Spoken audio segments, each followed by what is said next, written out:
बिस्मिल्लाहिर्रहमानिर्रहीम। अस्सलाम वालेकुम मेरे प्यारे वेट्स, उम्मीद आप सब ठीक से होंगे। मैं हूं आपका होस्ट डॉक्टर मोहम्मद काशिफ रज़ा। आज एक नए टॉपिक के साथ हाज़िर खिदमत हूं। ये एक केस आया था मेरे पास एक बकरी का। तो पहले सर आप वीडियो देख लें, इंशाल्लाह इस वीडियो के बाद इस केस पे डिस्कस करते हैं। अस्सलाम वालेकुम वैट्स।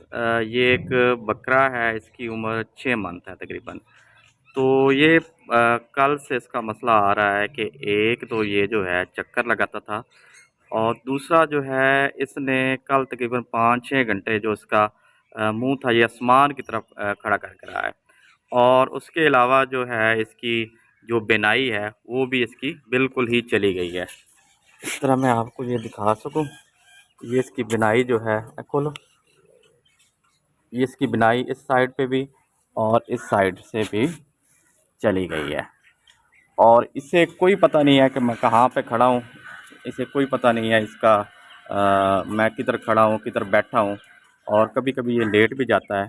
तो इसकी ये पोजीशन है अभी, और सर्कलिंग भी ये कर रहा है।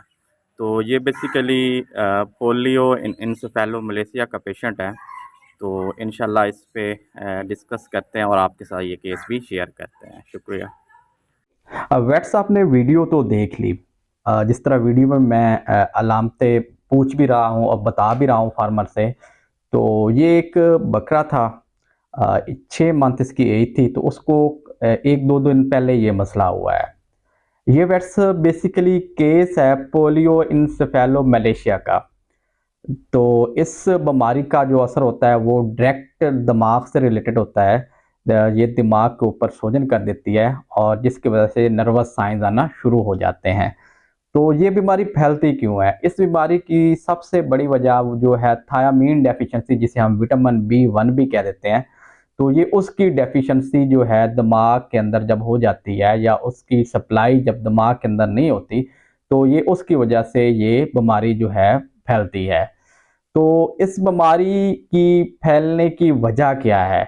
तो इसकी वजह सबसे बड़ी ये है कि जब हम किसी बकरी या बकरे को बांध कर रखते हैं और उसको दाने देते हैं, दाने वाली खुराक देते हैं, या ऐसी खुराक देते हैं या ऐसा पानी देते हैं जिसके अंदर सल्फर कंटेंट बहुत ज़्यादा होता है, तो उसकी वजह से जो है थायामीन की डेफिशिएंसी होती है। क्योंकि ये दोनों चीज़ें जो हैं ये थायामीन की डिस्ट्रक्शन करते हैं, और जिसकी वजह से थायामीन जो है वो दिमाग तक पहुंच नहीं पाती। उसकी वजह से ये पोलियो इंसेफेलोमलेशिया का मसला क्रिएट हो जाता है। तो जब मैंने फार्मर से हिस्ट्री ली कि भाई आपने ऐसी कुछ चीज़ डाली है जैसे को कुछ दाने वगैरह, तो उसने मुझे बताया कि जहाँ पर बकरा ये खड़ा होता था वहाँ पर गंदम के दाने थे, खेत था, तो वहाँ पर ये गंदम के दाने भी खाता था। और दूसरी जो चीज़ है, वहाँ पर उसके साथ ही जो है जिधर ये बकरा मतलब बंधा हुआ था, या जिधर ये खाने के लिए जाता था, तो वहाँ पर लहसुन और प्याज के भी खेत थे। तो ये लहसुन और प्याज के भी पत्ते जो है वो खाता था।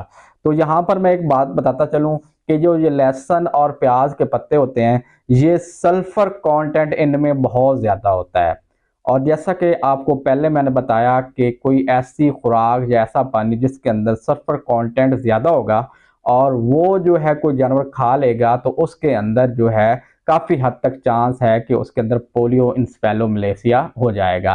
तो ये दोनों चीज़ें इस बकरे में ये वजह बनी, दोनों चीज़ें ही वजह बन गई। एक तो वो जो वो दाने उन्होंने वो खाता था, और दूसरी जो है सल्फर रिच जो है डाइट खाता था, उसकी वजह से जो थायामीन की डेफिशिएंसी हो गई, और उसकी वजह से जो है पोलियो इंसेफेलोमलेशिया का प्रॉब्लम बकरे में आ गया।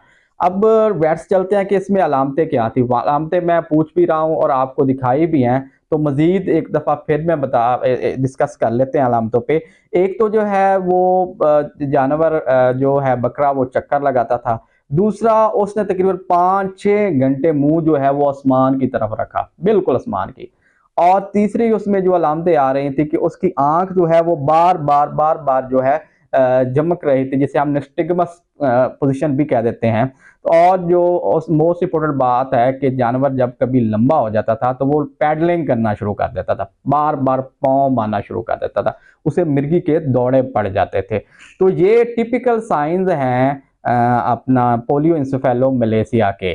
लेकिन यहाँ पर आपने एक ऐसी बीमारी जिसके सेम साइंस होते हैं, वो उससे कैसे डिफरेंशिएट करेंगे?